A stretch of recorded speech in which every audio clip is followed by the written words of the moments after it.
नमस्कार विद्यार्थियों, YouTube channel पे आपका पुनः स्वागत है। प्राणी कार्यकी एवं प्रतिरक्षा विज्ञान की इस व्याख्यानमाला की श्रृंखला में हम अब तक पाचन तंत्र के बारे में अध्ययन कर रहे थे। मनुष्य के पाचन तंत्र की संरचना किस प्रकार की होती है, आहार नाल किस प्रकार की होती है, कौन कौन सी सहायक पाचक ग्रंथियाँ इसमें पाई जाती हैं, इसके बारे में मैं चर्चा कर रहा था। इसी कड़ी में आगे बढ़ते हुए हम आज ग्रहणी में या ड्यूडेनम में डाइजेशन की बात करेंगे। हमने अब तक पढ़ा कि आमाशय में पाचन के पश्चात भोजन एक तरल बन जाता है जिसको कायम कहा जाता है। ये कायम कुछ समय आमाशय में रहने के बाद ये धीरे धीरे पाइलोरिक स्फिंक्टर से होते हुए ग्रहणी में प्रवेश करने लगता है। जैसे ही भोजन ग्रहणी में प्रवेश करता है, एंटीगैस्ट्रिक प्रतिवर्त शुरू हो जाता है, आमाशय में क्रमांकुंचन अवमंदित हो जाते हैं, जठर रस का स्रावण बंद हो जाता है और ग्रहणी में प्रवेश करने के पश्चात आगे की पाचन की प्रक्रिया ग्रहणी से होते हुए और छोटी आंत के जो आगे के भाग हैं जेजुनम, इलियम, वहाँ भोजन का डाइजेशन शुरू हो जाता है। छोटी आंत में भोजन का कंप्लीट डाइजेशन होता है। यहाँ पर 3 पाचक रस स्रावित होते हैं। एक पाचक रस जो यकृत से स्रावित होता है जिसको पित्त रस कहा जाता है। दूसरा पाचक रस अग्नाशय से स्रावित होता है जिसको अग्नाशय रस या पैंक्रियाटिक जूस कहा जाता है। और तीसरा स्वयं आंत्र की श्लेष्मा जो झिल्ली है वहाँ से भी पाचक रस स्रावित होते हैं जिसको सकस एंटेरिकस या आंत्रीय रस कहा जाता है।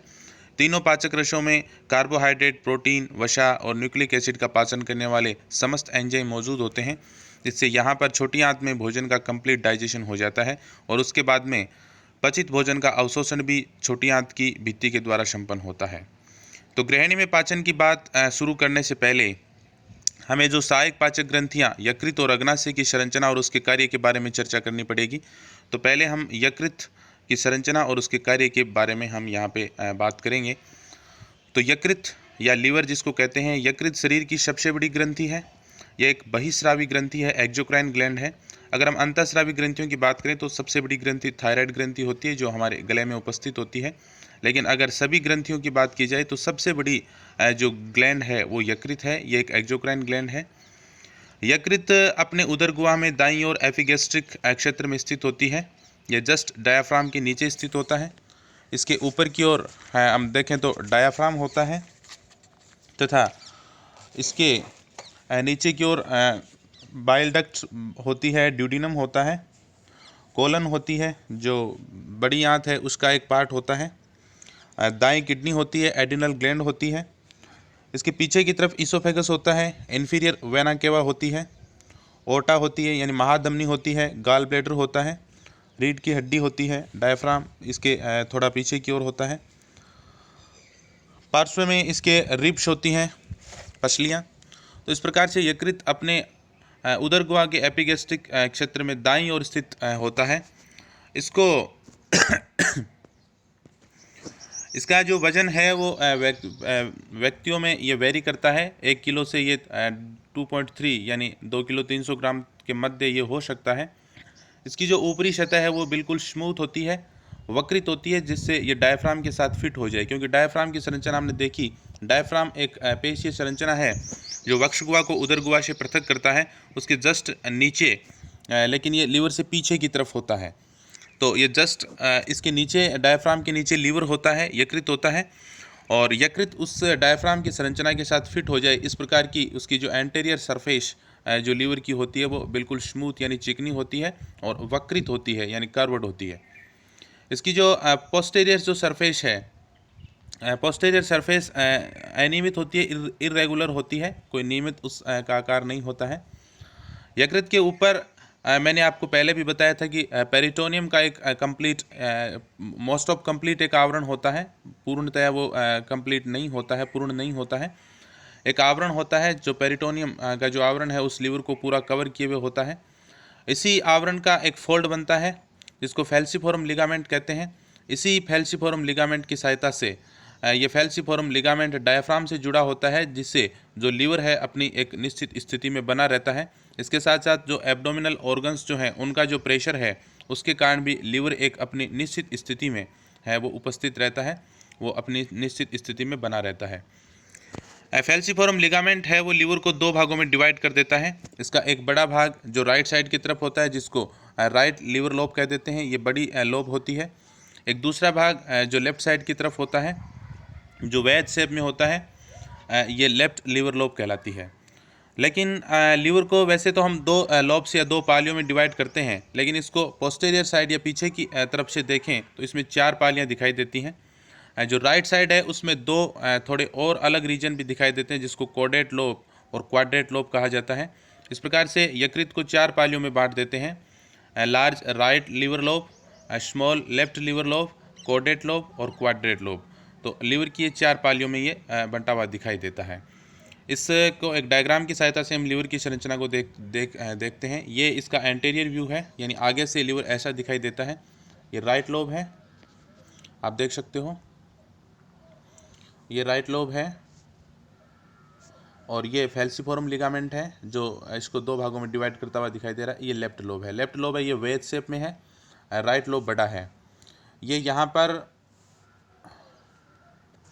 ये इन्फीरियर वेना केवा है, पीछे की तरफ ये इन्फीरियर वेना केवा है, पश्च महाशिरा जिसको कहते हैं, पश्च महाशिरा इसके पीछे से आ रही है। और यहाँ पर ये गोल ब्लैडर है। गोल ब्लैडर जो है वो पीछे की तरफ दिखाई देता है, पित्ताशय जिसको कहते हैं, जो यकृत की दाईं पाली के साथ जुड़ा होता है। ये पोस्टीरियर साइड में होता है, इसलिए हम इसका एंटीरियर व्यू देख रहे हैं, इसलिए पीछे से ये आपको लटका हुआ दिखाई दे रहा है। ये गोल ब्लैडर या पित्ताशय है। अगर हम इसका पोस्टीरियर व्यू देखें, पीछे से इसकी संरचना को समझने का प्रयास करते हैं यहाँ पर, तो आप देख सकते हैं कि यहाँ पर जो है, यहाँ पर ये राइट लोब है पूरा, ये लेफ्ट लोब है। ये फैल्सिफोरम लिगामेंट इसको दो भागों में डिवाइड करता है। ये लेफ्ट लोब है, ये यहाँ पे गोल ब्लैडर है, पित्ताशय, ये पित्ताशय है। ये पित्ताशय से निकलने वाली नलिका है। पोस्टीरियर साइड से पित्ताशय वो बिल्कुल सही दिखाई देता है। तो पित्ताशय इस प्रकार से ये एक लटकी हुई संरचना के रूप में होता है। ये है वो इन्फीरियर वेना केवा है, मैंने आपको बताया था, इन्फीरियर वेना केवा, पश्च महाशिरा। और यहाँ पर ये इसके यहाँ पर एक कंप्रेशन दिखाई देता है, जहाँ मतलब राइट जो किडनी है वो यहाँ जुड़ती है और एडिनल ग्लैंड होता है। तो ये राइट एडिनल ग्लैंड का इंप्रेशन यहाँ पे दिखाई देता है। ये राइट लोब है पूरा। ये लेफ्ट लोब है। इसमें लेफ्ट लोब राइट लोब में ये जो आपको क्षेत्र दिखाई दे रहा है ये कोडेट लोब कहलाता है। यहाँ पर ये एक छोटा सा ये जो रीजन बन रहा है ये कोडेट लोब कहलाता है। और उसी प्रकार से यहाँ पे जो ऊपर की साइड में ये एक रीजन बन रहा है ये क्वाड्रेट लोब कहलाता है। तो इस प्रकार से 4 पालियाँ लीवर में बनती हैं। ये राइट लोब है पूरा, ये क्वाड्रेट लोब है, ये लेफ्ट लोब है, और ये नीचे की तरफ जो है ये कोडेट लोब है, ये कोडेट लोब है। तो इस प्रकार से ये जो यकृत है इसको 4 पालियों में बांटा जा सकता है। इसकी पोस्टीरियर साइड में पित्ताशय दिखाई देता है। पित्ताशय के साथ साथ में ये यहाँ पर जो यकृत धमनी है वो भी यहाँ पे आ रही है, जिससे यकृत को रक्त की आपूर्ति होती है। इसके साथ साथ में ये बाइल डक्ट जो है वो निकल रही है। यकृत की जो दोनों पालियाँ हैं, राइट लोब और लेफ्ट लोब, इनसे दोनों से राइट हिपेटिक डक्ट और left hepatic duct, bile duct जो है वो निकलती हैं, पित्तवाहिनियाँ। ये दोनों पित्तवाहिनियाँ मिलकर कॉमन जो हिपेटिक डक्ट बनाती हैं। ये कॉमन हिपेटिक डक्ट बाद में ये पित्ताशय की नलिका से जुड़ जाता है और कॉमन बाइल डक्ट बन जाती है, जो आगे जो ड्यूडिनम में खुलता है। तो इस प्रकार से ये पोस्टीरियर साइड में एक आपको एक फीचर दिखाई देता है। यकृत की हम पश्च सतह से उसको देखें तो एक फीचर या एक क्षेत्र दिखाई देता है जिसको पोर्टल फीचर कहते हैं। तो पोर्टल फीचर यकृत की पश्च सतह की ओर उपस्थित एक वह क्षेत्र होता है, वह रीजन होता है जहाँ से विभिन्न संरचनाएं जो हैं वो या तो यकृत में प्रवेश करती हैं अथवा ये यकृत से बाहर निकलती हैं। तो कौन कौन सी संरचनाएं उस फीचर से होकर बाहर निकलती हैं या अंदर प्रवेश करती हैं? तो उसमें एक पोर्टल वेन है जिसको हेपेटिक पोर्टल वेन कहते हैं। पोर्टल वेन क्या होती हैं आप जानते हैं कि आंत्र से जो भोजन अवशोषित होकर आंत्र की जो शिराएं हैं, वो आंत्र की शिराएं, स्टोमक की जो आमाशय की जो शिराएं हैं या स्प्लीन या प्लीहा की जो शिराएं हैं, ये सभी शिराएं मिलकर एक शिरा, एक बड़ी शिरा का निर्माण करते हैं जिसको यकृत निवाहिका शिरा कहते हैं। तो इंटेस्टाइनल वेन, स्टोमक वेन और स्प्लेनिक जो वेन है ये मिलकर एक पोर्टल वेन बनाती हैं। ये पोर्टल वेन, पोर्टल सिस्टम आप जानते हैं, कोई ऐसा सिस्टम जो सीधा हार्ट में न जाके वो सिराएं किसी एक दूसरे ऑर्गन से होकर गुजरती हों, यानी उसका कोई एक दूसरा बीच में स्टेशन होता हो। तो अगर वो लीवर है, अगर वो स्टेशन है तो इसको हेपेटिक पोर्टल वेन कह दिया जाता है। तो ये पोर्टल वेन पहले लीवर से होकर गुजरती है, उसके बाद में वो जो पश्च महाशिरा के साथ मिलती हैं। तो यहाँ पर यकृत का जो ये फीचर है वहाँ पर ये पोर्टल वेन प्रवेश करती है। ये इसलिए ज़रूरी है क्योंकि आंत्र के साथ आंत्र में अवशोषण के बाद में बहुत से महत्वपूर्ण जो पदार्थ हैं उसको ब्लड में उतनी मात्रा में रखना जरूरी नहीं है, तो लीवर में उनको स्टोर किया जाता है, इसलिए पहले उनको लीवर से होकर गुजारना आवश्यक होता है। तो यकृत निवाहिका शिरा पोर्टल क्षेत्र से प्रवेश करती है। उसी प्रकार यकृत को ऑक्सीजनेटेड ब्लड की आपूर्ति करने के लिए, ऑक्सीजन की आपूर्ति करने के लिए यकृत धमनी प्रवेश करती है, जो एब्डोमिनल ओर्टा का एक भाग है। जो उदर जो महाधमनी है उससे यकृत धमनी की एक शाखा बनती है और वो यकृत में प्रवेश करती है। तंत्रिकाओं की आपूर्ति के रूप में यहाँ पर सिंपैथेटिक और पैरासिम्पैथेटिक जो नर्व फाइबर्स हैं वो इसी क्षेत्र से होकर प्रवेश करते हैं। और इसी क्षेत्र से मैंने आपको बताया कि right and left hepatic duct, जो बाइल डक्ट हैं, पित्तवाहिनियाँ हैं, वो पित्तवाहिनियाँ यकृत से बाहर निकलती हैं पित्त रस को लेके, और बाद में वो पित्त रस जो है वो गोल ब्लैडर में स्टोर होता है। लसिका वाहिनियाँ भी यहीं से, लिम्फ वेसल्स हैं वो बाहर निकलती हैं, जिससे लसिका का परिवहन होता है। तो पोर्टल फीचर यकृत की पश्च सतह पर स्थित वह भाग है जहाँ से ये विभिन्न धमनियाँ, शिराएँ या बाइल डक्ट जो हैं वो प्रवेश करते हैं अथवा वो वहाँ से बाहर निकलते हैं। तो ये जो पूरा रीजन है ये पोर्टल फीचर है। यहाँ पे आप इस डायग्राम में देख सकते हो, ये पोर्टल फीचर है। इसी पोर्टल फीचर से होकर ये विभिन्न संरचनाएं हैं वो बाहर निकलती हैं अथवा अंदर प्रवेश करती हैं। तो यकृत की संरचना हम देख चुके हैं। इसका जो वजन है वो लगभग 1.5 kg या 2 kg के आसपास होता है। 2 पालियों में इसको प्रमुख रूप से डिवाइड कर देते हैं। पोस्टीरियर साइड से देखने पर ये 4 पालियों में डिवाइड होता दिखाई देता है। इसकी पश्च सतह में जो दाईं पाली है उसके साथ एक संरचना और जुड़ी रहती है, जिसको पित्ताशय या गोल ब्लैडर कहते हैं। कई बार गोल ब्लैडर में पथरी बन जाने के कारण उसको फिर वहाँ से रिमूव कर दिया जाता है, जिसका ज़्यादा इफेक्ट है वो डाइजेशन पे नहीं पड़ता है, क्योंकि ये पित्तरस को स्टोर करता है। इसके बाद में अगर हम बात करें यकृत की जो आंतरिक संरचना है उसकी अगर हम बात करें, तो यकृत की आंतरिक संरचना कैसी होती है इसको यह ध्यान से हमें समझना होगा। यकृत की जो पालियाँ हैं उसको फिर आगे छोटी छोटी पालिकाओं में डिवाइड किया जा सकता है। यकृत की जो प्रत्येक पाली है वो छोटी छोटी पालिकाओं या छोटे छोटे षटकों, जो हेक्सागोनल जो रीजन्स हैं उससे बनी हुई दिखाई देती है, जिनको पालिकाएं या लोब्यूल्स कहा जाता है। जो लोब्यूल्स है इसकी संरचना है वो षटकोणीय होती है, यानी इसमें प्रत्येक लोब्यूल्स में 6 कोने दिखाई देंगे। प्रत्येक कोने पे 3 नलिकाओं का एक समूह उपस्थित होता है, जिसको ट्रायड या त्रिक कहा जाता है।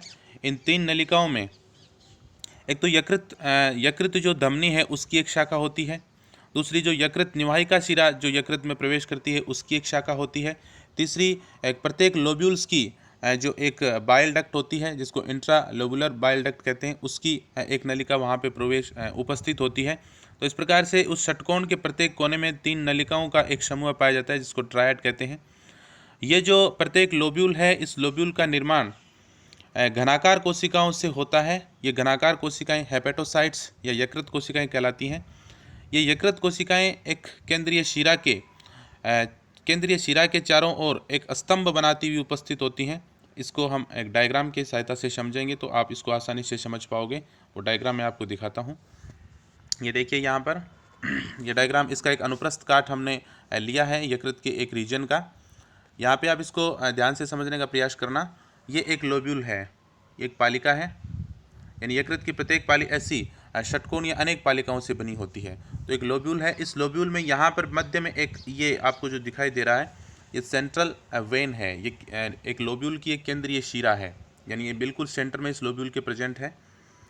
यहाँ पर आपको ये जो स्पेस दिखाई दे रहे हैं, ये रिक्त स्थान दिखाई दे रहे हैं, ये जो है सिनुसॉइड्स हैं। सिनुसॉइड्स का मतलब है कि ये वो क्षेत्र हैं जहाँ से होकर ब्लड है वो गुजरता है, लेकिन इसकी कोई निश्चित वाल नहीं होती है।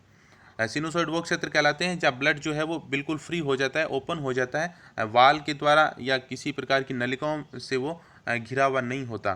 तो ये जो क्षेत्र हैं ये सिनुसॉइड्स कहलाते हैं। तो लीवर में इस प्रकार के सिनुसॉइड्स पाए जाते हैं।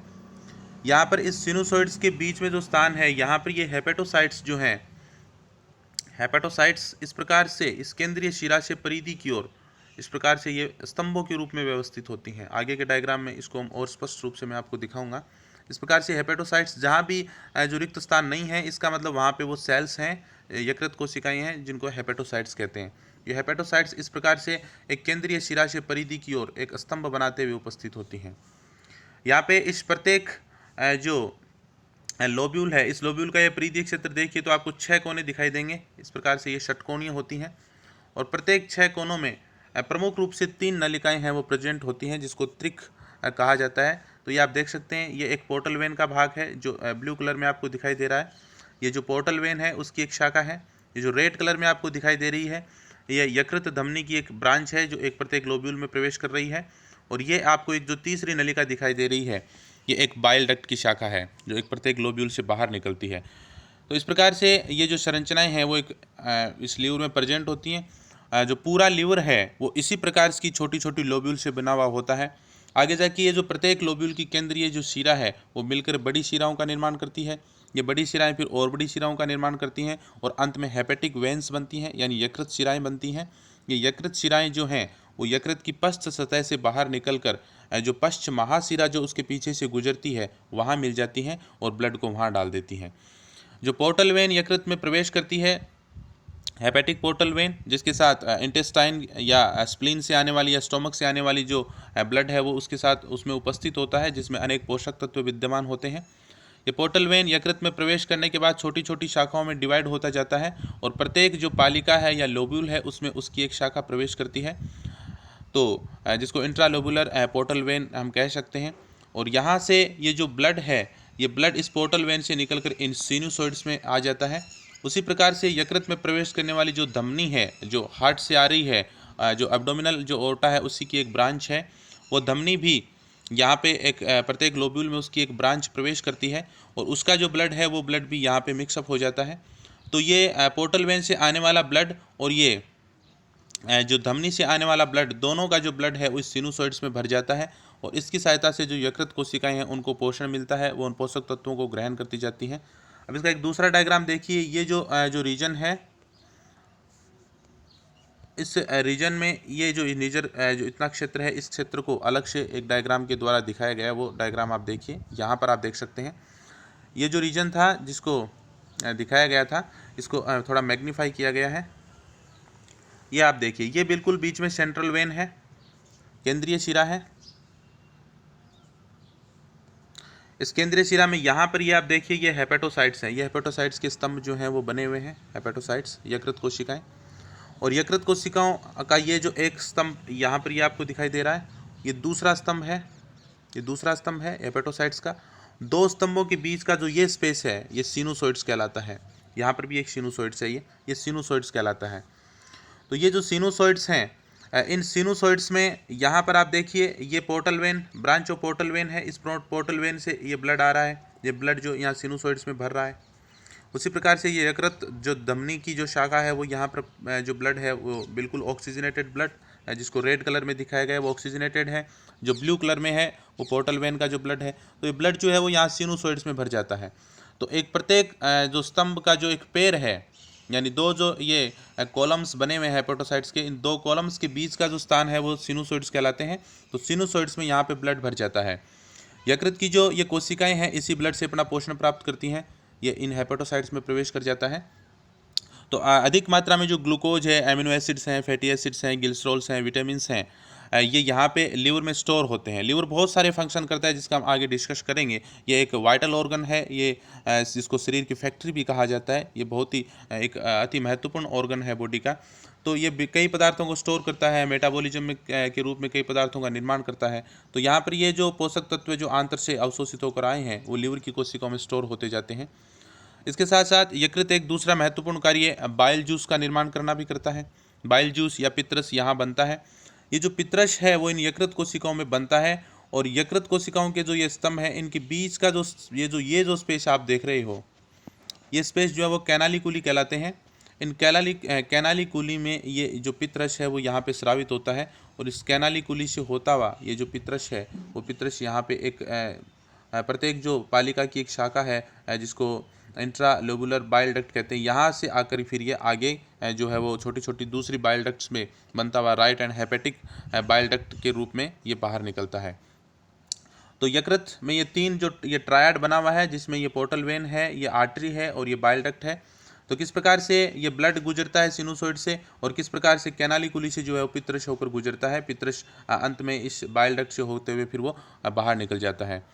तो ये केंद्रीय जो शिरा है, इस केंद्रीय शिरा में दोनों प्रकार का ब्लड है वो आ जाता है। आगे ये शिराएँ फिर बड़ी शिराओं का निर्माण करती हैं और फिर ये जो हेपेटिक वेंस के रूप में पोस्टीरियर साइड से बाहर निकलकर इंफीरियर वेना केवा या पश्च महाशिरा के साथ मिल जाती हैं, जिससे ब्लड जो है वो हार्ट में पहुंच जाता है। हार्ट के जो राइट एट्रियम है वहाँ पे जाके ये जो इंफीरियर वेना केवा है वो खुल जाती है। तो ये हम यकृत की आंतरिक संरचना को इस प्रकार से हम इसको समझ सकते हैं। आपके ये समझ में आ गया होगा डायग्राम। इसके बाद में हम देखते हैं कि यकृत में ब्लड की आपूर्ति कैसे होती है, ब्लड कैसे पहुंचता है। तो हम पहले भी मैं इसको डिस्कस कर चुका हूं। तो दो प्रकार से जो ब्लड है वो यकृत में प्रवेश करता है। एक जो ऑक्सीजनेटेड ब्लड है जिसमें ऑक्सीजन प्रेजेंट है, जो हार्ट से जो महाधमनी है उससे आ रहा है। एब्डोमिनल ओर्टा से यकृत की एक धमनी निकलती है जिसको हेपेटिक आर्टरी कहते हैं। तो हेपेटिक आर्टरी के द्वारा ये ऑक्सीजनेटेड या ऑक्सीजन वाला जो ब्लड है वो यकृत में प्रवेश करता है। उसके साथ साथ डीऑक्सीजनेटेड ब्लड भी जो हेपेटिक पोर्टल वेन के द्वारा प्रवेश करता है। ये जो दोनों का जो ब्लड है, मैंने आपको बताया कि लीवर के जो सिनुसॉइड्स हैं उस सिनुसॉइड्स में भर जाता है। सिनुसॉइड से ये फिर प्रत्येक जो पालिका की सेंट्रल वेन है वहाँ जाता है। सेंट्रल वेन जो है वो मिलकर हेपेटिक वेन का निर्माण करती हैं। हेपेटिक वेन्स जो हैं वो मैंने आपको बताया इंफीरियर वेना केवा में खुल जाती हैं। इंफीरियर वेना केवा फिर हार्ट का जो राइट एट्रियम है और वहाँ जाके खुल जाती है। तो इस प्रकार से यकृत में दो प्रकार से ब्लड की आपूर्ति होती है। एक हेपेटिक आर्टरी के द्वारा, जिससे द्वारा ऑक्सीजनेटेड ब्लड पहुँचता है, जिससे यकृत की कोशिकाओं को ऑक्सीजन की आपूर्ति होती है। और दूसरा डीऑक्सीजनेटेड ब्लड जो पोर्टल वेन के द्वारा पहुँचता है। दोनों प्रकार का जो ब्लड है वो सिनुसॉइड्स में मिक्सअप हो जाता है। एक चीज़ मैं आपको यहाँ बता देता हूँ कि जो सिनुसॉइड्स हैं वो एक विशेष प्रकार की भक्षाणविक कोशिकाओं से रेखित होती हैं। यानी सिनुसॉइड्स के किनारों पे कुछ भक्षाणविक या मैक्रोफेज कोशिकाएं पाई जाती हैं। ये मैक्रोफेज कोशिकाएं यकृत में जो पाई जाती हैं इनको कुप्फर कोशिकाएं या कुप्फर सेल्स कहा जाता है, जो आरबीसी का अपघटन करती हैं या कुछ जो माइक्रोब्स हैं उन माइक्रोब्स को मारने का काम करती हैं। तो इस प्रकार से यकृत की आंतरिक संरचना कैसी होती है इसको हमने इन दो डायग्राम के सहायता से समझा है। इसके बाद में यकृत जो है वो मैंने आपको बताया कि एक महत्वपूर्ण कार्य पित्तरस का निर्माण करना और पित्तरस का परिवहन करना होता है। पित्तरस का निर्माण यकृत की कोशिकाएं या जो हेपेटोसाइट्स हैं उसके अंदर होता है। हेपेटोसाइट्स से बनने वाला जो पित्तरस है या जो बाइल जूस है वो बाइल जूस फिर हेपेटोसाइट्स के जो स्तंभ है उनके बीच का जो स्पेस जिसको मैंने आपको बताया बाइल कैनालिकुली वहाँ आ जाता है। बाइल कैनालिकुली से फिर जो पित्तरस है वो स्मॉल बाइल डक्ट यानी छोटी जो पित्त वाहिनियाँ हैं उनमें आता है। छोटी छोटी small bile duct right side से और लेफ्ट साइड से मिलकर कुछ बड़ी बाइल डक्ट का निर्माण करती हैं, जिसको एक राइट स्लोप से निकलने वाली जो बाइल डक्ट है वो राइट हेपेटिक डक्ट कहलाएगी और बाएं साइड से निकलने वाली जो बाइल डक्ट है जिसको लेफ्ट हेपेटिक डक्ट कहते हैं। तो ये दो बड़ी हेपेटिक डक्ट बनती हैं। ये दोनों बड़ी हेपेटिक डक्ट जो हैं वो लीवर के जो पोस्टीरियर साइड से वहाँ से निकलती हैं और आगे जाके ये दोनों मिलकर एक ही बाइल डक्ट का निर्माण कर लेती हैं, जिसको कॉमन हेपेटिक डक्ट कह देते हैं, सामान्य यकृत वाहिनी कह देते हैं। वो सामान्य यकृत वाहिनी वहीं पर गोल ब्लैडर उपस्थित होता है।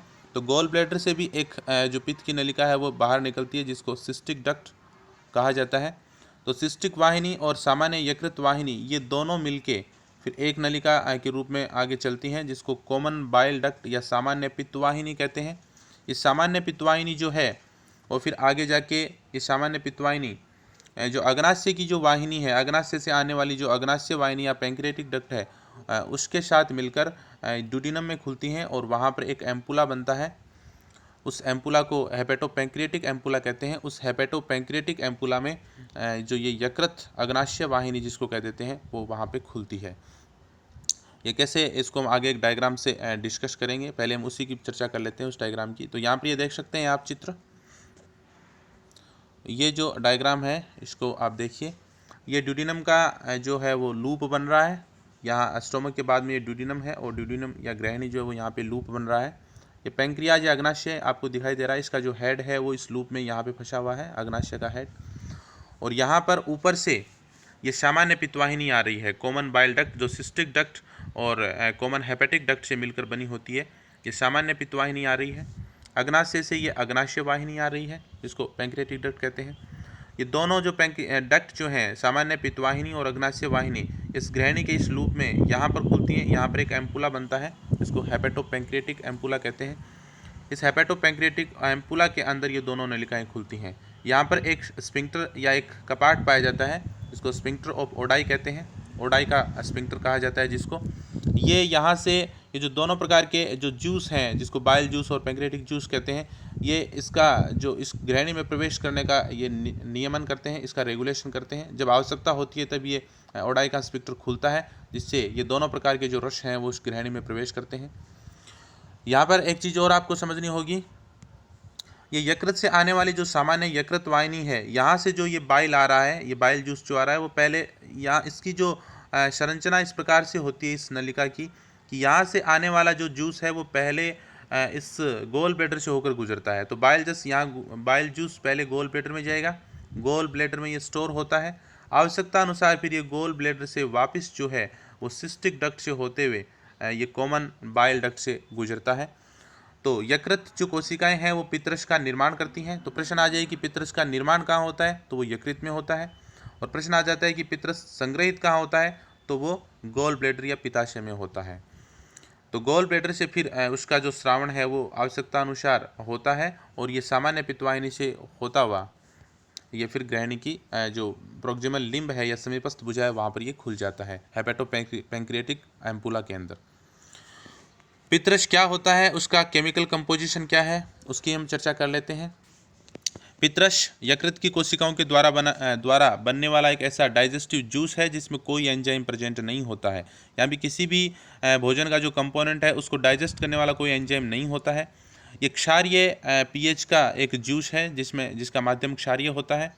हल्के पीले रंग का ये होता है, पित्ताशय में संग्रहित होता है। इसकी क्वांटिटी जो है वो प्रतिदिन 500 से 1000 ml 24 घंटे के अंदर ये रिलीज होता है। मैंने आपको बताया कि इसकी पीएच है वो क्षारीय होती है, 7.7 से 8.6 के मध्य होती है। 89% इसमें जल होता है। इसके साथ साथ इसमें कुछ महत्वपूर्ण जो साल्ट हैं और पिगमेंट हैं वो उपस्थित होते हैं, जिसकी चर्चा करना यहाँ जरूरी है।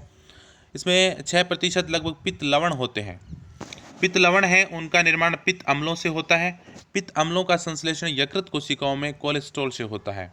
कोलेस्ट्रॉल से पित्त अम्ल बनते हैं। वो पित्त अम्ल जो हैं सोडियम या पोटेशियम के साथ जुड़ के पित्त लवण का निर्माण करते हैं। तो प्रमुख रूप से जो पित्त लवण यकृत रस में या बाइल जूस में प्रेजेंट होते हैं उसमें सोडियम ग्लाइकोलेट और सोडियम टोरोकोलेट हैं। जो पित्त अम्लों से सोडियम और पोटेशियम के जुड़ जाने से सोडियम ग्लाइकोलेट सोडियम टोरोकोलेट का निर्माण होता है। ये पित्त लवण जो हैं ये महत्वपूर्ण भूमिका निभाते हैं वसा के पाचीकरण में। आगे जब ग्रहणी के आगे यांत्र में जब वसा का पाचन होगा तो इन्हीं पित्त लवणों की सहायता से ही जो वसा है वो छोटी छोटी ड्रॉपलेट्स में तोड़ी जाती है। उसकी जो बड़ी जो ड्रॉपलेट्स हैं उनको छोटी छोटी ड्रॉपलेट्स में तोड़कर फिर उस पर वसा का पाचक एंजाइम जो लाइपेज है वो क्रिया करता है। तो पाचीकरण का ये महत्वपूर्ण कार्य पित्त लवण करते हैं। पित्तवर्णक जिनका निर्माण हीमोग्लोबिन से होता है। आरबीसी का अपघटन प्लीहा में होता है। प्लीहा से वो आरबीसी के अंदर जो हीमोग्लोबिन है वो बाहर आ जाता है। हीमोग्लोबिन में आप जानते हो दो पार्ट्स होते हैं, एक हीम होता है, एक ग्लोबिन प्रोटीन होती है। ग्लोबिन प्रोटीन का आगे अपघटन होकर उससे एमिनो एसिड्स बन जाते हैं। हीम जो है उससे विशेष प्रकार के पिगमेंट बनते हैं। वो पिगमेंट जो है वो पित्तवर्णक कहलाते हैं, बाइल पिगमेंट कहलाते हैं, जो एक प्रकार का उत्सर्ज्य पदार्थ है बिलीरुबिन और बिलीवर्डिन। 3.4% ये पित्तवर्णक के रूप में बाइल जूस में ये पाए जाते हैं। इसके अलावा बाइल जूस में कोलेस्ट्रॉल होता है, लेशिथिन होता है और कुछ अकार्बनिक लवण सोडियम पोटेशियम या कैल्शियम लवण उपस्थित होते हैं।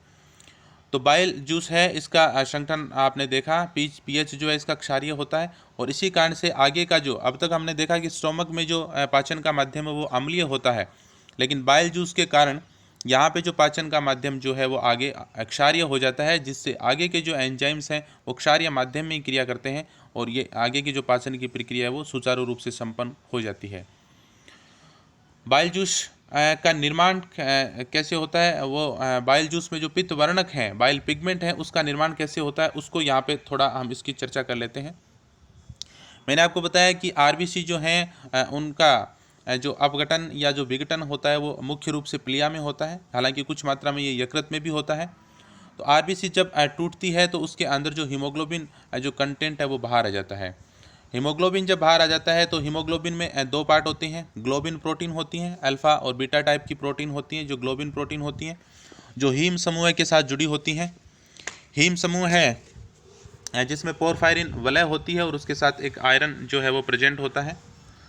तो हीम समूह जो है उस हीम समूह की आयरन अलग हो जाता है, आयरन का ट्रांसपोर्ट हो जाता है, वो फेरिटिन प्रोटीन के साथ जुड़ के ब्लड में ट्रांसपोर्ट होता है उसको वापस बोन मैरो तक पहुंचाया जाता है, या फिर लीवर के अंदर उसको फेरिटिन के साथ जोड़ के उसको स्टोर किया जाता है, और ट्रांसफेरिन प्रोटीन के साथ जुड़ के आयरन है वो ब्लड में सर्कुलेट करता है।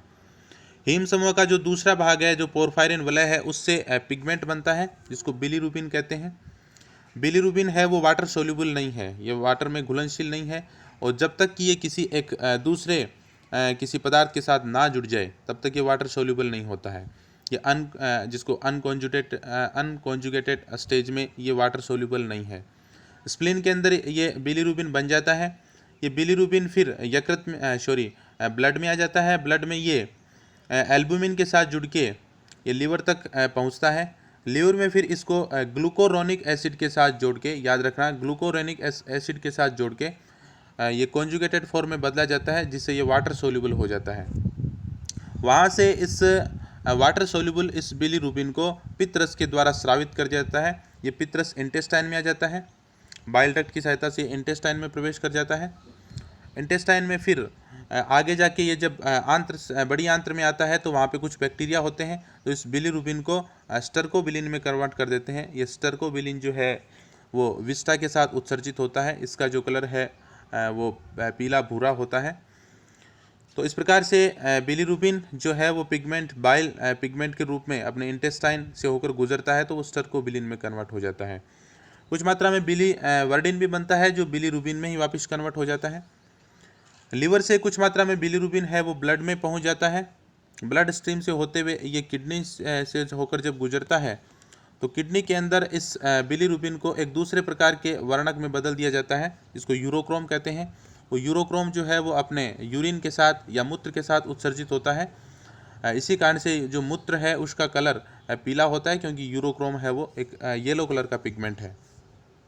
कई बार बिलीरुबिन यकृत में किसी प्रकार की बीमारी होने के कारण या किसी प्रकार की अबनॉर्मेलिटी होने के कारण बिलीरुबिन या बिलीवर्डिन पिगमेंट ज़्यादा बनने लगते हैं, जो त्वचा के बाहर भी दिखाई देने लगते हैं। आँखों के अंदर पीलापन आ जाता है, या नाखून है वहाँ पीलापन दिखाई देने लगता है। पेशाब ज़्यादा येलो कलर के लगते हैं। तो इस प्रकार की जो कंडीशन है, जिसको पीलिया या जॉन्डिस कहा जाता है। जॉन्डिस एक प्रकार का सिम्टम है जो कई प्रकार की लीवर की व्याधियों के कारण हो सकता है। ये हेपेटाइटिस के कारण भी हो सकता है। तो ये जो कंडीशन है जिसको जॉन्डिस या पीलिया कहते हैं, जिसमें ये पिगमेंट्स हैं वो ज़्यादा मात्रा में बनने लगते हैं। तो यकृत का स्ट्रक्चर कैसी है, पित्तरस का निर्माण कैसे होता है, आंतरिक संरचना उसकी कैसी होती है, जो डक्ट्स हैं वो कैसे पाई जाती हैं, इन सारी चीज़ों की चर्चा इस लेक्चर में मैंने की है। आगे यकृत का जो पित्तरस के स्रावण का नियंत्रण कैसे होता है, और यकृत कौन कौन से महत्वपूर्ण कार्य शरीर में करता है, वो जो चीज़ें हैं वो आगे के व्याख्यान में मैं आपके सामने लेकर आऊँगा। इसको ध्यान से सुनना, डायग्राम्स हैं उनको ध्यान से समझने की कोशिश करना, और कोई भी समस्या हो तो आप मुझे पर्सनल व्हाट्सएप नंबर पे पूछ सकते हैं या मुझे कॉल कर सकते हैं। धन्यवाद, थैंक यू।